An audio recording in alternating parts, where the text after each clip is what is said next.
Alright guys, how's it going? It is Wednesday, the 11th of September 2019 and you're watching KopTalk.tv. Alright. How you doing? You alright? Yeah, I'm still here, I'm still alive. I know I'll disappoint some of you fuckers that watch my video on the sly because you don't like me. But I'm still here. It's been the international break, so you know what I mean? Exactly. So there's been nothing to do, nothing really to talk about. Dreadfully dull, dreadfully boring.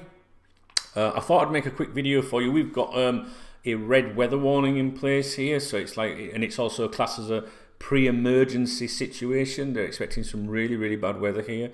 So, you know, sometimes it's like a third world country. The power goes off when there's a little bit of rain. So if there's going to be a lot of rain and a storm, etc., over the next 24, 48 hours or whatever, I thought I'd better get something in now. So I just wanted to chime in. What have I been doing? Well, I didn't watch any international games. Did you watch any? I'm not interested in watching England, to be honest. I like to watch England in the World Cup finals. I like to watch England in the European Championship finals. The qualifying stuff I'm not too bothered about. I'm not one of these people that like starts having to, that gets involved in the club versus country thing. Do you know what I mean? Like, would I rather have Liverpool in the UEFA Cup final? Champions League final, or would I rather have England in the World Cup? Do you know, I've never seen England win a World Cup. I'd love to see England win a World Cup. Do you know what I mean? But I just find it so different. The current England setup so different to back in the day with Stuart Pearce and people like that. Do you know what I mean? Ian Wright and these. Anyway, I'm not that bothered. So I didn't watch. I haven't watched anything. So let me know if you've watched anything. If there's anything I should know. All right. What I have been doing is playing Pro Evolution Soccer, the new game's out. Konami, they sent me a couple of digital codes for that, so I've been playing that with my boy Smooth in New York. And I've also got half a dozen copies of that to give away, physical copies when they arrive, okay? So if you've got like an Xbox One or a PS4 or whatever, stay tuned. I'll be giving those copies away to you guys in a few days' time. Well, it might take a little bit longer because it's going to get couriered here. So I'll take care of that. So I like to hook you guys up with that. There hasn't been a lot going on recently, has there? So it was Michael Owen, right? So Michael Owen's been in the news. You know, he had this bust up with Shearer online. You know, they were having a bit of a ding dong with each other, and you know, the thing is with Michael Owen, I read something the other day that said, isn't it amazing that how he was hated by nearly all the fans of the clubs he played for? So the suggestion is that Newcastle fans hated him because he took them for a ride, if you like. Man United fans hate him because he played for Liverpool. Liverpool fans hate him because he went to Manchester United. I don't know what Real Madrid fans think of him, or was it Stoke that he went to? I can't remember. Someone like that. Who did he?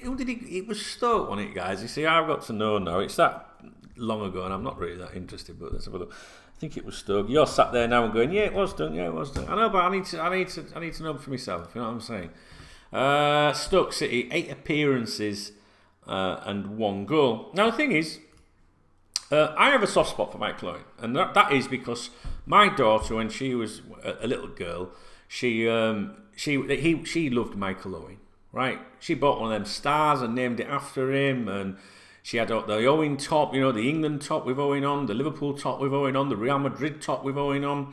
She really liked Michael Owen, and there was one day when Tommy Smith, the former Liverpool defender, obviously, what a player, what a legend.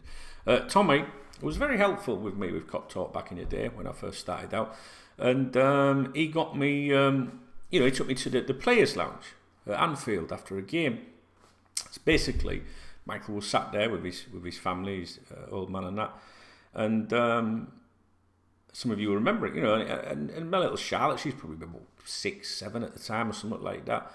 She was like, "Oh, I love you, Michael," and he was like, "You love me, dear?" And he was like, "Well, if you love me, you better give me a kiss then," And he was really good with the band, So for me, being in the players' lounge, mingling with the players, and that didn't really do much for me. Do you know what I mean? I know some of you, I've never been like that. But for the kids, it's all about the kids for me. And as far as I'm concerned, he made my little princess's dream come true. So I'll never forget that, right? But that's from a personal point of view.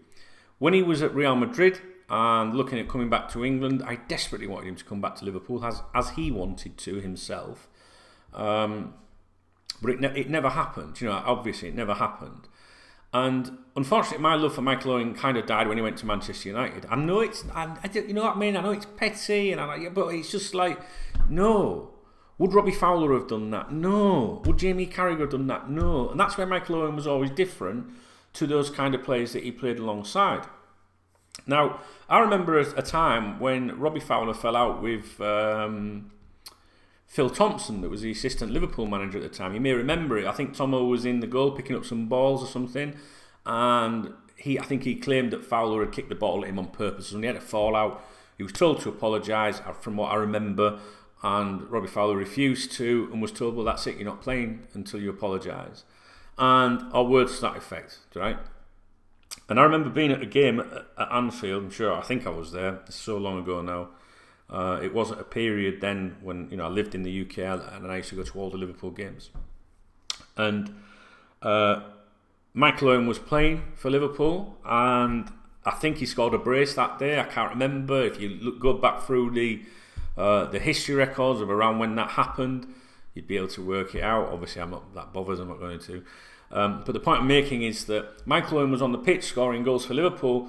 Robbie Fowler was in the main stand, refusing to apologise. So some people could say he was putting himself before the club, but people were still chanting Robbie Fowler's name. So Michael Owen's on the pitch scoring goals. Liverpool are winning. Robbie Fowler's refusing to apologise, allegedly, in the stands. People are still chanting Robbie Fowler's name. So if you were Michael Owen, you might be a bit pissed off with that. So there was definitely a difference in the two characters, as Brendan Rodgers would say. Michael Owen was never really loved, I don't think, in the way that Robbie Fowler would. They were very different people, maybe because Robbie was a bit of a naughty boy. Apparently he was one of the lads, do you know what I mean? Whereas Michael was a bit straight and serious, do you know? So... but Michael Owen carried Liverpool for a long time, I think, and I just think he was a great player for us, and I was always disappointed that the relationship was soured. The way that he left Liverpool, I didn't like. I remember it very well at KopTalk at the time. I thought he mugged the club off, to be honest, with this not telling the club what he was doing allegedly, and all that. So. Anyway, it was like a bad vibe around him leaving, and it was a bad vibe about him going to Manchester United. And I know a lot of Liverpool fans haven't got time for him and probably would never call him a legend. But I'm probably erring on the side of I won't forget what Michael did for us.